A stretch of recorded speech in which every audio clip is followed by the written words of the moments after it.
It's a great pleasure to have you here. Thank you so much for joining us today. Today, we have the great honor to be speaking to Salesforce about sustainability.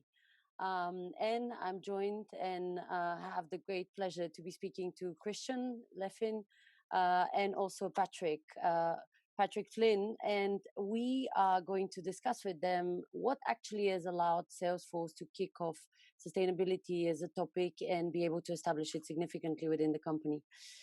Thank you so much for joining me, Christian, Patrick. I would love to have you maybe start by saying a few words about what you do in Salesforce and how did you actually end up picking up the topic of sustainability? Sure. Shall I start? Thank you. Please, Christian. First of all, Lubomila, thank you very much for inviting Patrick and myself to the call. It's a pleasure to be here. And also thank you to everyone who has logged into the call and is viewing this conversation. So my name is Christian. I'm in Berlin. I'm a father of 2 kids, and I'm 5 years at Salesforce now. And my role is I'm a strategic customer advisor, which basically means I'm working with some of our large customers on transformational programs. And prior to joining Salesforce, I'm now 5 years at Salesforce, I was one of the founders of a strategy consulting company here in Berlin, where we did something similar. So we were working with companies on enterprise transformation. And yeah, excited to be here. It's a great topic, I think. And when I was thinking about the question, my journey to sustainability, so when 3 things came to my mind. So when I joined Salesforce, one of the first words that I learned was the word ohana, which basically is a Hawaiian word and means family or chosen family. So, and when we speak about ohana, for us, that means not only our colleagues, it's also our families, it's the communities that we live in, it's the customers that we have, the partners. So it's basically everyone in the ecosystem. And with the Ohanas, we also have something that is called the Ohana groups, which are employee-led communities that we have about certain topics. Like we have the Women's Network, we have the Earth Force, which is an environmental sustainability group. We have a group about like people from Asia Pacifica, and so for me, when I think about sustainability, I have 3 major learnings that I had. One is it's a very broad topic. So you have a lot of different topics, and these groups within our company, we have 50,000 people. These are great opportunities, or were a great opportunity for me to learn about the different topics, educate myself, and also engage in activities. The second thing is that you can engage on all different levels. So it's not only the big plans, it's also the small activities that we do. And the third learning for me was actually doing something, not only learning, not only like getting engaged in the groups, but participating in activities. And I'm looking forward today to this talk, and maybe we can share some of the things that we're doing, and maybe they're helpful for other people as well. Thank you so much, Christian. It's actually really wonderful you mentioned the word action, because we're all about practicality and tangible results in the Green Tech Alliance and in Plan A. So it's really good leeway and kind of set up for the discussion ahead. Patrick, you have a title that includes even the word sustainability. Can you tell us a bit more of what exactly you focus on your day-to-day? Sure, and I'll add a little bit of how I got here, which is completely by accident. I'm an engineer. I studied mechanical engineering, and in my first job out of school, I was designing heating, ventilation, and air conditioning systems for high-rise buildings in New York City. I saw somebody else in the comments from New York. Welcome, and I love seeing all these introductions come in on the comments, so thanks, everybody. And it was that job, seeing firsthand and contributing to how we design our buildings, which especially back then was not well from a long-term societal benefit perspective. That disconnect, the idea of engineering a building that will last for decades with the objective to maximize somebody's profit on day one, as opposed to maximizing the value to society over the life of that building. That disconnect just really captivated me as a puzzle to be solved, even absent the moral obligations that later sort of came into the picture for me. And it was shortly thereafter that I felt a real need to commit my career to maximum cumulative benefit to planet Earth, particularly cumulative lifetime benefit towards climate change. And that North Star has led me to positions in very different contexts. I was in clean tech venture capital after that engineering experience. Prior to Salesforce, I led sustainability for a large data center provider. And now at Salesforce for the past 5 years, leading environmental sustainability for the company. And you asked a little bit about the role. I think it's really, of course, the disclaimer that all environmental strategies have this tremendous impact beyond just environmental impact, particularly climate change. But still, we think about the environmental strategy for the company, trying to be a trusted advisor inside the business to help do the right, have the right advice at the right time with the right stakeholders to take an action that's ever so slightly better for the environment and for the outcome of all life on Earth forevermore. Fantastic. Thank you so much for this. One thing that is really visible in the way Salesforce operates is that there's all these processes, there's all these frameworks that you have been able to develop that have allowed for many other companies, actually smaller and large ones, to learn and maybe adopt some of these ideas into their own operations. One of those is the V2MOM alignment process, which is considered to have been crucial for the success of the company. Christian, can you tell us a bit more about this process and give us a perspective of how others can use it as well? Yes, so V2MOM, that might sound a little bit off topic of the sustainability topic, because actually it's an alignment exercise that we have within Salesforce. So it's basically, if you think of 50,000 people, it's a large company. It used to be much smaller, so we have a very, very strong growth. But I personally think it's one ingredient of the secret sauce that we have, because when you think of a plan at the beginning of the year, you can do a plan on the very, very top. How does it go through the organization? How does it go down to everyone in the organization? That basically is something that we call the V2MOM at Salesforce. And V2MOM stands for vision, values, methods, obstacles, and measures. And it is something that we do from the very, very top. So Mark Benioff does one actually right now, because our fiscal year is starting on Monday. So it's actually happening right now. He does it with the executive team. And you will find in this V2MOM the vision for the next year, the values that we have in there. And equality, for example, is one of our core values. And with equality, also things like diversity, inclusion, environmental sustainability. So it's embedded really at the core of our culture. But then when you think of methods and measures, these are really very specific bullet points and action items that we have for the year. So these are like very simple things like more sales, we have new products, we have new acquisitions, but we also have methods in there which we call the best place to work. So what are we doing as a culture and as a company? And there's another one called business is the greatest platform for change. And business is the greatest platforms for change actually is the topic where you will find measures of many of the things that we are touching on probably today that we're talking about. And I think the good thing about the V2MOM is when you see it on the very, very top, the next level takes it, makes it their own. So depending on what role you are, if you are the head of sales or the head of employee success, you pick some of those things, you make it your own. And that's how it cascades down to the organization. I have one, every account executive has one, every customer success person has one. And for me, when you go into when I think about sustainability, I'm thinking about this and I make it my own. I have specific, like say, nonprofit organizations that I want to support. I have like volunteering activities that I want to do, maybe donations, maybe participating in projects that we have. So that's how it becomes the high level strategy, very, very specific on each of the levels.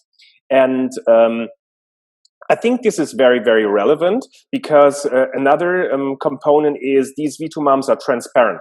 So when I met Patrick for the first time, or meet Patrick for the first time, I can go at his V2MOM and see what Patrick is working on. And this fosters a lot of conversations that we have. So we can talk about it. I can talk with my manager about it. And if I have something in my V2MOM, I have permission to do it actually. So I have an interest in having these conversations. And on the other side, if it's not in there, there is a high probability it will not get done over the year. And this is not specific to the sustainability topic. That's more in general how we operate as a company. But I think it's a very powerful mechanism how you can cascade down the corporate strategy. Yeah, and if you don't mind, Christian, I can connect the dots a little bit to how my team uses it.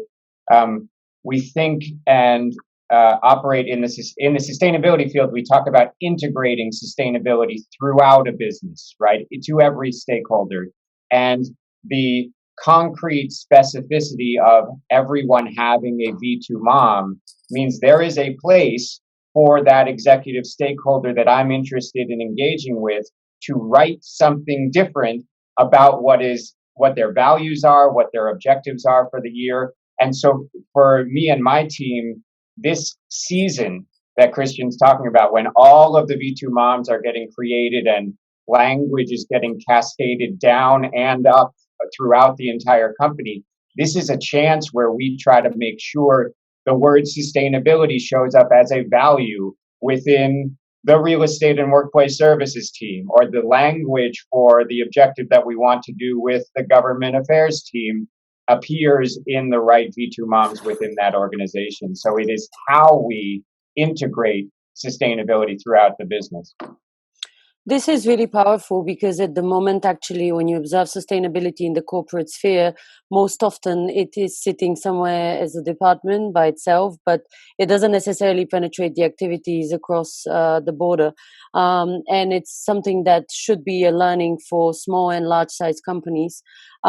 Maybe I can just ask a short question about the V2MOM model in terms of what is its applicability to other companies. It's really clear that as a planning tool, as a setting expectations tool, it really carries a lot of power. But what do you think the people listening that have their own companies can take and adapt for themselves? So I think it's a simple methodology in the end. So V2MOM, vision, values, methods, measures, and obstacles. And I didn't mention the obstacles. We also look at the obstacles that hinder us from being successful. And I think it's a simple methodology. It's worth at least taking a look at. Maybe it's useful for others to adapt it. And if you Google V2MOM or look it up on the internet, you might find a lot of like videos about it. And we also have a learning platform that is called Trailhead. It's trailhead.com. It's basically public. And there you find courses about V2MOM, because basically the tools that we use internally for learning, and we have a lot of new products every year and a new knowledge, and we use this internally, but it's also open to the public. So you can use the same training portal that we use internally. Mm-hmm. Thank you so much. There's something else that has been widely recognized in terms of the work of Salesforce, and this is the one-to-one-to-one philanthropic model. I don't know which one of you would like to pick this question up, but it would be really great to understand a bit more about what does this really mean in practice. Yeah, I can take this question. So basically, the 1-1-1 model is what we call our philanthropic model, and it has been embedded from the very beginning in the company. And basically, the 1-1-1 means 1% of our equity we give away for nonprofit organizations. So that's basically money. We have 1% of the time of our people. We do volunteer work, which currently is, I think, Patrick, 7 days per year that we do. Yeah. So each employee of the 50,000 plus does at least 7 days volunteering per year. And the other one is the products that we're giving away. So if you are a nonprofit organization, you can get products from us. And why would you need the products? If you have a school, you want to probably use a CRM to manage your children or your students. If you have an organization, you always have like some address work to do or the logistics to do with your company. So we're helping with that. And it's also important to note that these are employee-led, like like initiatives. So each one of us can come up with ideas, what they want to do with the 7 days that we do per year. And we have a social network internally where we communicate what we're doing, so you can see what others are doing. Sometimes more employees gather together where we do these activities. For example, I mentored refugees here in Germany. It's a school that we have in Berlin for digital integrations, and I was the mentor for one or for two of the students there. But I also did something abroad where I helped building houses in Cambodia for poor people. So it's all kinds of activities. You can do something locally, you can do something small, you can join a larger initiative, you can do something abroad. It's employee-led. And I don't know how many initiatives we have done so far. We have a social network where we can look them up. And I think the interesting part about the employee-led activity thing is that always new activities are coming up, and these are opportunities to learn for us to join new organizations.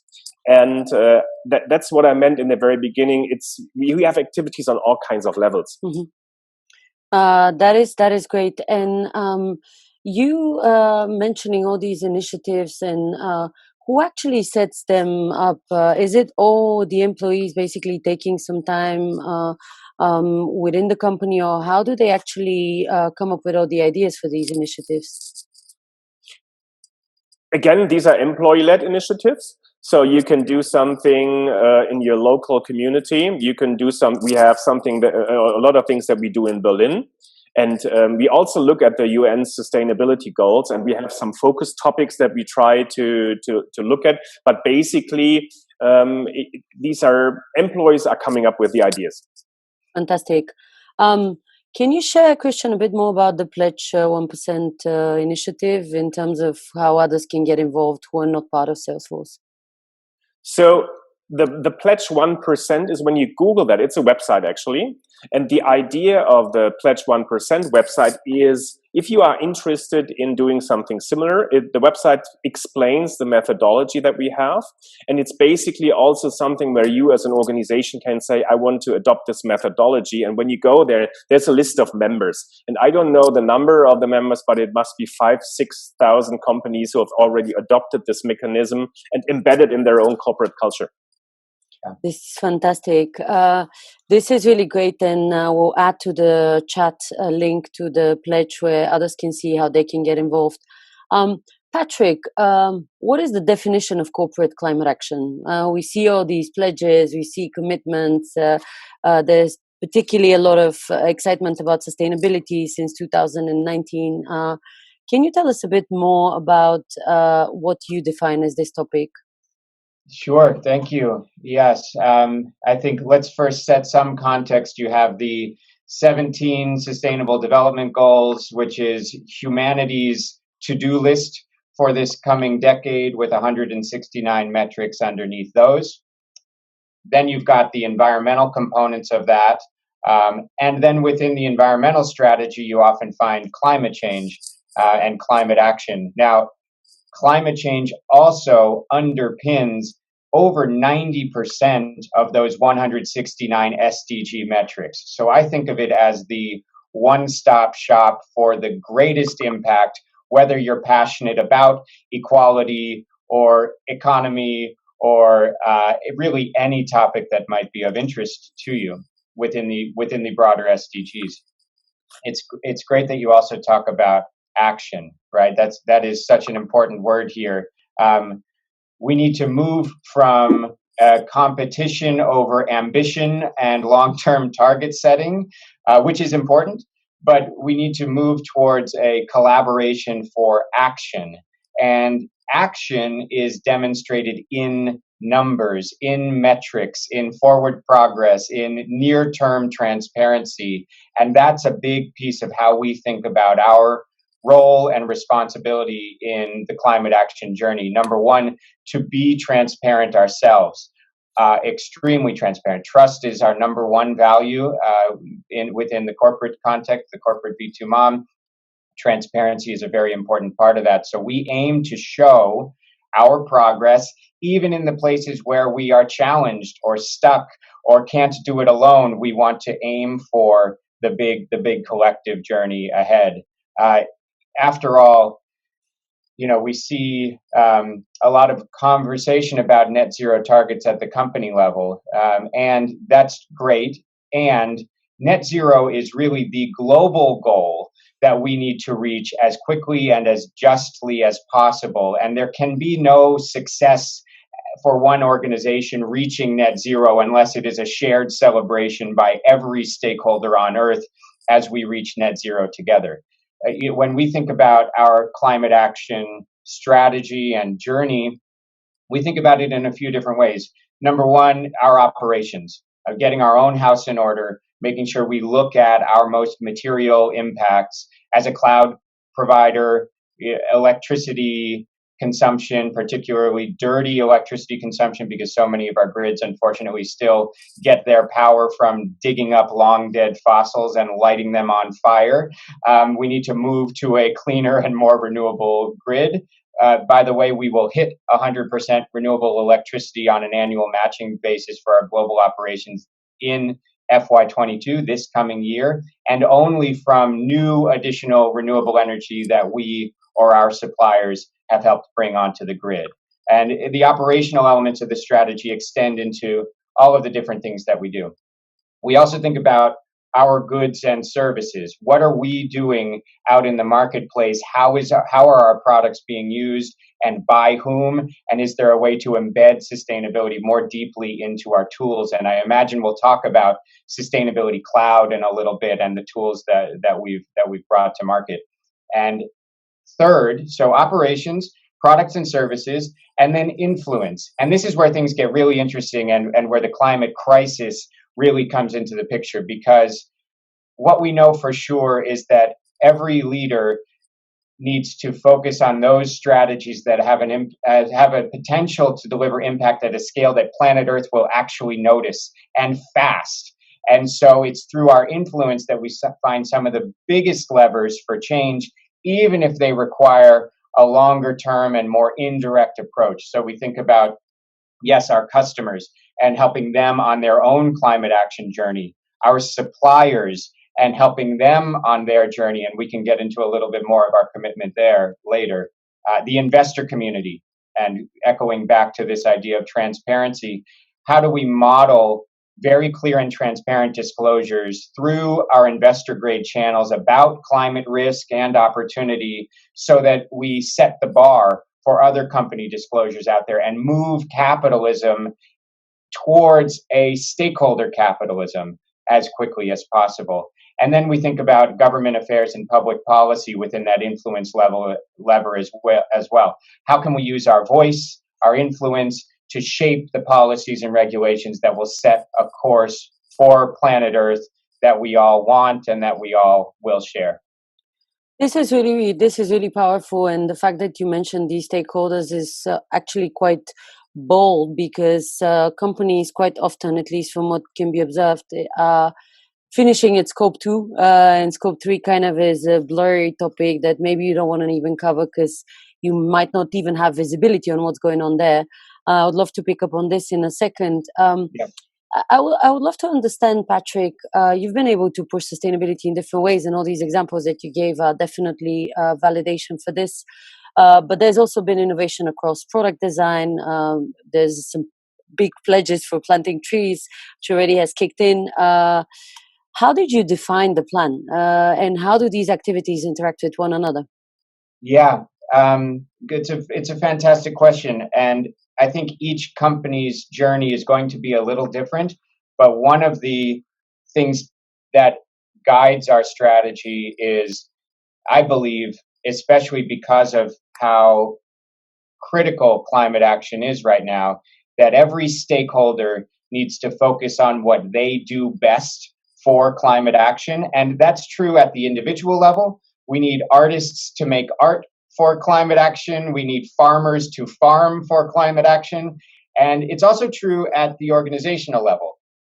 We need companies to really think about what their core competency is, what it means to use the full power of their company for climate action. And so that, I think, is a really helpful thing, hopefully, for those out there listening to really reflect on. Sometimes I use the word sustainability destiny, right? What is the sustainability destiny of you or your organization? And it doesn't even need to be a company. It could be your school system or your place of worship. What is the destiny of that entity in order to drive positive climate action? And then with that as a guide for the long-term direction for how to go, I think there is a really important thing to get one's house in order to establish credibility. And so there we think a lot about our operations and the decarbonization path for our scope 1, 2, and 3 emissions, and how we achieve a decarbonization glide path that is, of course, equitable and just, but also executed at the highest level of quality as possible. And let me double click on that for just a moment. So, for example, all of our products are carbon neutral. We offset all travel and commuting emissions, and we offset all scope 1 and 2 emissions. And that's not enough. But the good news is that executing that strategy is not really a function of time. We can engage in projects that deliver the greatest level of impact environmentally and socially today, and we don't need to wait for that strategy. And we think every company can take action to offset the emissions associated with their most material elements of their operation, like we've done. Like I said, not enough. Then we also have our 100% renewable energy commitment, and that one takes a little time. It is a little bit of a function of time. We want to bring new electricity onto the grid, and that means engaging in project development, contracting, the build out, and the production of clean renewable energy. And so we've been at it for years, but that's why that will be achieved this coming year. And then as we think about scope 3, Salesforce has a 1.5 degree science-based target. And the scope 3 component of that, the most interesting element of the scope 3 component of that is that suppliers representing 60% of our scope 3 emissions will set science-based targets of their own by 2024. And that, to me, that whole supply chain engagement phenomenon is, for me, really the most inspiring element of climate action out there right now. We can see the massive uptake of science-based target setting, and this movement that is building, pushing and influencing upstream into supply chains to get that deep decarbonization that we need, even in the hard to abate parts of our value chains. Fantastic. It's really amazing to see this level of commitment. And for anyone that is interested in diving a bit deeper, what I found in part of the preparation for this event was the step-up commitments, which are quite tangible definition of the step-by-step process that Salesforce is taking in order to make itself the most sustainable actor in its field. Which leads us to our industry, or the industry we all fall into, which is technology. Mm-hmm. There's two sides of the story. On one hand, you have the fact that you're providing tools and services to make everyone more efficient and less dependent on the finite resources that we have on this planet. On the other side, though, if you look at the whole industry, it is incredibly energy consuming, really intense in terms of processes, and also there is this element of direct and indirect enabled pollution. You mentioned that you are looking, by next year you're going to be 100% renewable energy sourced. But if we go a step further, how do you reflect as a company on this particular position? You have put the house in order, as you mentioned, but where do you see maybe some further steps that are taken? As you mentioned, you're really impatient with sticking only to one idea. You want to push further. What can be learned also from that side? Yeah, good. And the only correction I would make is I don't feel like our house is fully in order. I don't think we will ever be done. We need to keep pushing. We need to keep innovating. And innovation is one of Salesforce's core values as well. So me and my team are always trying to find the places where we can do more and do better and especially in this new chapter, do it in tremendously new levels of collaboration. That's one of the main themes that I see ahead as you think about how we move forward. The technology element of things is really critical. So if I reflect on one of the ways to think about what Salesforce does best, it is putting digital technology in the hands of our customers to help them succeed. And we've done that over a couple of decades through big trends like mobile and social and the Internet of Things and blockchain. And we can do that again through the even bigger transformation ahead, which is the decarbonization revolution. Every company, every industry, every geography is going to find that they have new risks and opportunities thrust to their doorstep from climate change and from the need to change how they operate. Stakeholder expectations, employee expectations, the carbon intensity of their goods and services, regulation, you name it, right? And when we think about that and the role that we can play in service of our customers, what we've done is bring forward to market something called Sustainability Cloud. And I'll spend a minute just explaining where it came from. I think that's the most interesting thing. Our CFO, Mark Hawkins, is the executive sponsor of EarthForce, the group that Christian mentioned, which is an amazing group of 10,000 employees around the world doing the many things that add up to huge change for our environment. The CFO, as sustainability leader, really put top of mind for us the fact that overnight, carbon emissions data is going to need to look like the quality of financial data. And so a few years ago, we started to look at our annual carbon footprinting process, which I'm sure most of you are familiar with, but in case you're not, it's sort of the equivalent of doing your taxes every year as a company.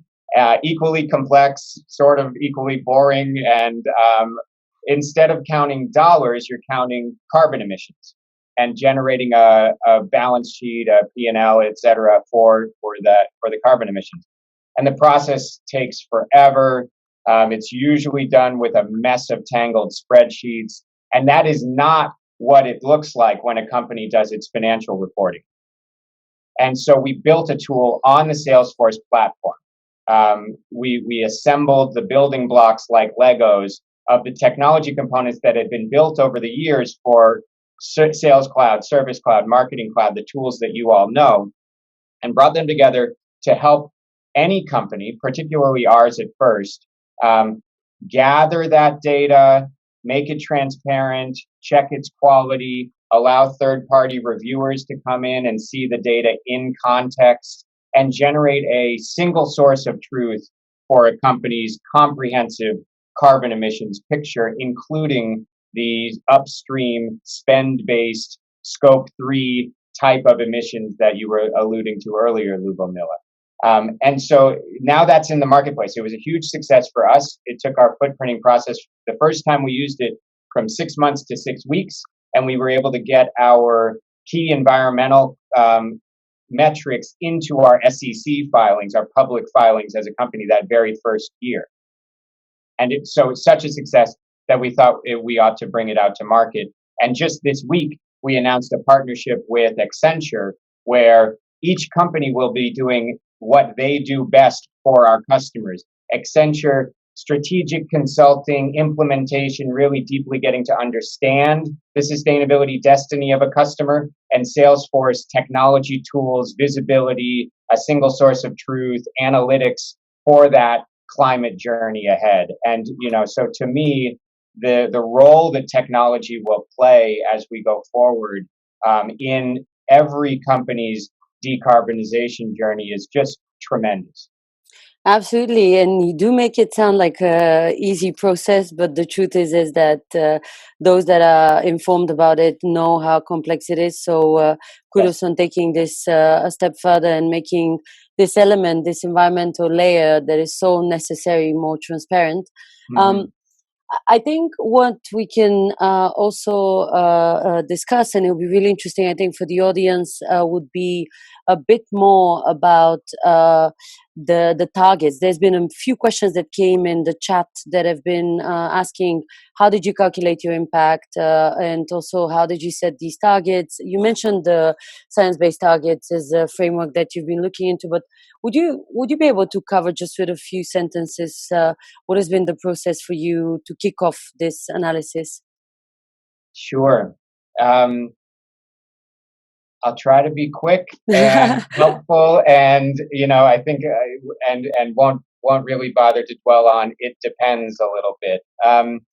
I think here's the phenomenon behind the scenes for a lot of these questions that you mentioned.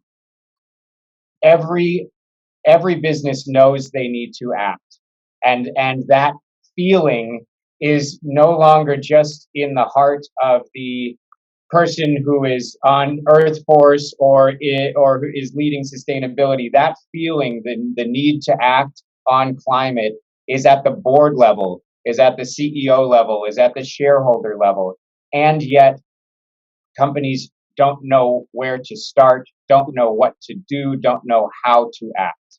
And one way I think about Sustainability Cloud is it's your GPS. It gives you your little blue dot.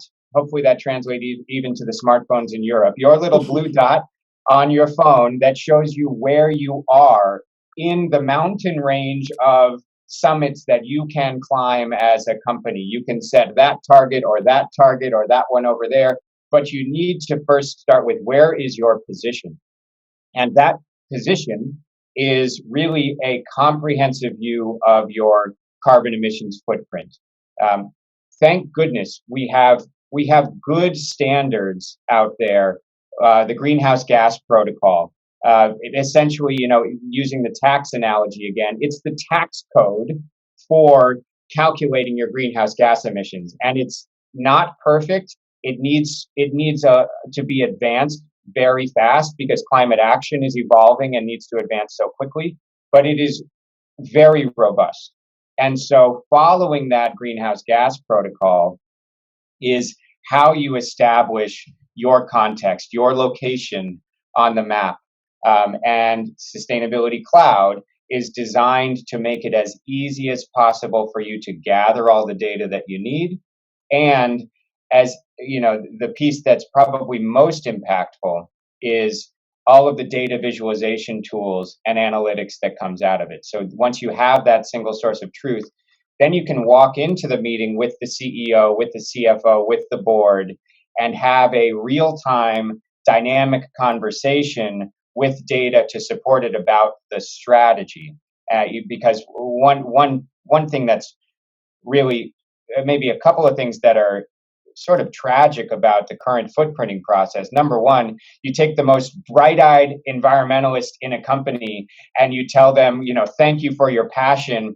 In that closet over there is a bunch of utility bills and some spreadsheets, and we want you to work in there for 6 months doing the footprinting process, instead of having them look to the future and figure out where to go. So if we can shorten that time, fantastic. The other problem is that person then also needs to walk into the meeting with the CFO, with the board, with the CEO, and they've spent weeks preparing slides with charts and analytics, and often the very first question that comes back is one that the data can't support. You get a question like, what if we looked only at Europe? Or what can you show me that year over year?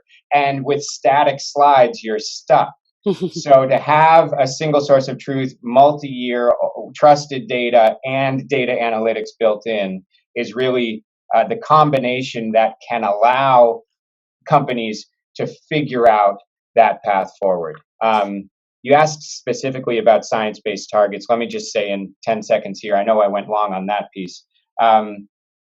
They have also developed a guide for how to set a science-based target based on your emissions profile. So once you have a good view of your scope 1, 2, and 3 emissions, then it's almost like a flow diagram, mentally speaking. If this, then you're in this category. If that, you're in this other category. And you sort of find your way forward to establishing a science-based target, which in my mind, is the midterm target that is going to be the universal thing that companies adopt. So if anybody's on the fence about science-based targets, I completely think you should think about it as establishing your midterm goals. I think you can complement that with a long-term net zero destination and with a short-term commitment, carbon neutral products, carbon neutral operations, things that you can do immediately as well.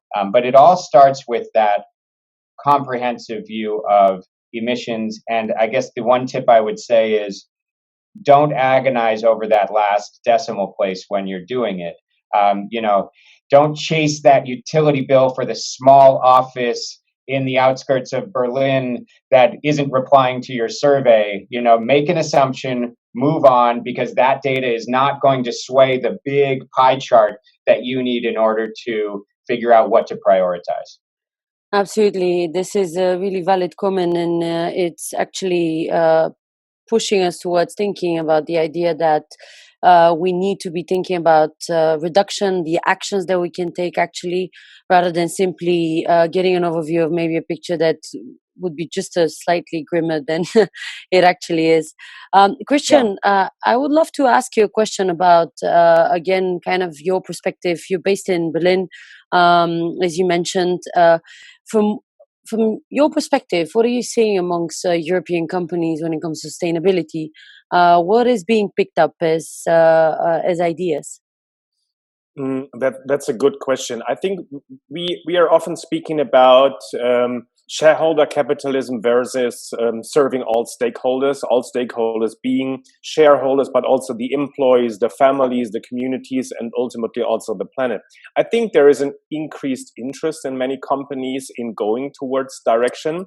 And several companies are picking it up and having good concepts. I also think there is a great opportunity in bringing it to the next level. So how can you move it away from the idea to the actionable plan, and to also not only high-level plans, but also the small things? How can you embed it into the culture? How can you embed it into the values of the company? How can you have a system to cascade it in the organization, have conversations in the organization? Because besides the concept, having this a living model is a big opportunity, and it creates a bigger momentum. And that's where I personally see a lot of opportunity currently. So companies are open to that, but there is an opportunity to have these conversations. For example, our values, the 1-1-1 model that we have, and the pledge 1%. This is often embedded in our presentations with customers, and customers are interested in it. And we also do volunteering together with customers. It's about, we try to share a bit of what we're doing here, and maybe this can help other organizations on their personal journey towards it. Fantastic. We're getting a lot of interesting and quite nicely related to one another questions from the audience. And I think, Christian, you mentioned briefly about the team and all the initiatives that are there. But one maybe a bit more practical one, going further into the topic, is about how do you keep your team involved in your sustainability targets in the era of remote work? So this is, COVID is still upon us. We still are working from all sorts of living rooms and bedrooms and so on, like home offices. How do you think about this particular topic? That's a great question. I mean, I have not been in the office since last March. Wow. So, and that's quite a long time. And I have started using video calls myself since then. So we had it before, of course, but we were also visiting customers. And when you think of doing something, a volunteer activity in person somewhere, this is not something that I did this year. So I switched for myself, for example, to virtual. There's a lot of virtual opportunities where you can do something. So mentoring people, or having conversations online, or also the skill sets that we have here at Salesforce. We like to offer to nonprofit organizations if they have technical issues or are interested in the knowledge that we have. So I think there are quite some opportunities where you can do it also through remote video conferencing. But I totally agree that being on site and working physically is also something that I would love to do as well again. Yeah. Patrick, how is it in the US? We kicked off the discussion by speaking about moving from the vehicle to the house before we kicked off. How has it been for you in terms of engagement with your team and all these fantastic initiatives you mentioned? We saw as the COVID-19 pandemic started to take shape and the lockdown and the economic impact, a tremendous amount of change, right? And so we were busy this year, even if we were working differently. When things are changing, that's the opportunity to shape how the future might look. So we really jumped into the government affairs work and trying to make sure it was a just and sustainable recovery. We published the Sustainability at Home playbook, which I just posted in the chat here. We hope everyone will find it interesting, and definitely please provide feedback, share it, take it, publish it, have it. The goal with everything we do is impact here. We also published our journey to what defines our journey to renewable energy. That's the wrong one. I just posted it again. Let me put the other one in as well. Called our More Than a Megawatt white paper, which helps articulate what we think about when we think about our renewable energy strategy beyond just electrons produced onto the grid, the other sorts of impact. We operate digitally and collaboratively and virtually a lot anyway, so I don't think we missed much of a beat there. And I'm inspired to see what's ahead for this coming year. I think there's a lot of change in the right direction happening out there globally. Thank you so much. This is really fantastic, and I think it really nicely ties into a question that comes from the group of the types of attendees we have today. So we have a lot of young entrepreneurs in the audience. The Green Tech Alliance is built of entrepreneurs who are building a company that is focused on fighting climate change, but also having more efficiency in resource use and also processes. What would be the advice you would give to them in order for them to achieve success? And it's a question to both of you. You've seen a lot in your careers and you've done a lot. Also, Salesforce is a fantastic example of how you can achieve impact at scale. What do you think should be their journey defined by? Happy to start myself. I'll name maybe three things. One, probably the most helpful career direction framework that I've ever come across. And the idea is a 2x2 matrix, and you have a traditional company and a sustainable company, however you define those, and a traditional role and a sustainable role. And you can have impact at any place in that 4-quadrant diagram. The sustainability journey is not about getting to the upper right magic quadrant of that 2x2. Everyone has a role to play. Every company has a role to play. So, that's number one. And I think it helps for those who are interested in impact to better understand why they might be passionate about a career opening that is head of sustainability at a particular company or head of engineering at an impact-oriented company. And they're quite different from the outside, but they both have this leverage for impact. The second is the advice I always give is to make your next job one where half of it you feel very comfortable that you can do exceptionally well, and half of it scares you to death. And if you can find that, then you can propel yourself on this continuous learning journey where what you bring to the table makes you an incredibly valuable asset to where you're working, and also you're learning all the time something completely new. And then I think the last is we see such a tremendous movement for nature and nature-based solutions out there. Aside from avoiding emissions in the first place, our natural ecosystems, trees, oceans present the next best solution for us to stem the worst effects of climate change. Salesforce helped to establish the 1T.org initiative out of the World Economic Forum, and we have our own 100 million tree restoration, conservation, and planting goal over this next decade. And we're doing that through young ecopreneurs using technology, assembling the passion out there in order to right things and reestablish a better balance with our natural ecosystems. So, think about that and connect with those groups at the grassroots level who are having such tremendous impact out there.